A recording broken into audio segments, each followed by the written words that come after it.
PF ఖాతాదారులకు కేంద్ర ప్రభుత్వం నుంచి శుభవార్త వచ్చింది. చాలా కాలంగా ఉపయోగంలో లేని ఇనాపరేటివ్ పీఎఫ్ ఖాతాల్లో నిలిచిపోయిన సొమ్మును ఇప్పుడు నేరుగా బ్యాంక్ ఖాతాల్లో జమ చేయాలని ఎంప్లాయీస్ ప్రావిడెంట్ ఫండ్ ఆర్గనైజేషన్ నిర్ణయం తీసుకుంది. వరుసగా 36 నెలలు కంట్రిబ్యూషన్ లేకపోతే ఆ ఖాతాలను ఇనాపరేటివ్గా పరిగణిస్తారు. ప్రస్తుతం లక్షల సంఖ్యలో అలాంటి ఖాతాల్లో కోట్ల రూపాయలు నిలిచిపోయాయి. ముఖ్యంగా 1000 లోపు బ్యాలెన్స్ ఉన్న ఖాతాలను ముందుగా సెటిల్ చేసి సుమారు 7 లక్షల మందికి పైగా లబ్ధిదారులకు డబ్బు అందించనున్నారు. ఆధార్తో లింక్ అయిన ఖాతాదారుల బ్యాంక్ అకౌంట్లలోకి ఈ మొత్తాన్ని డైరెక్ట్గా ట్రాన్స్ఫర్ చేస్తారు.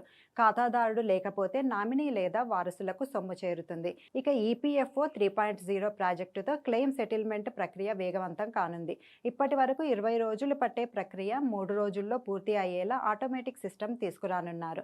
త్వరలో కొత్త మొబైల్ యాప్ కూడా అందుబాటులోకి రానుంది. యూపీఐ ద్వారా పీఎఫ్ డబ్బులు క్షణాల్లో విత్డ్రా చేసుకునే సౌకర్యం రావడంతో ఉద్యోగులకు ఇది పెద్ద ఊరటనిచ్చే నిర్ణయంగా మారింది.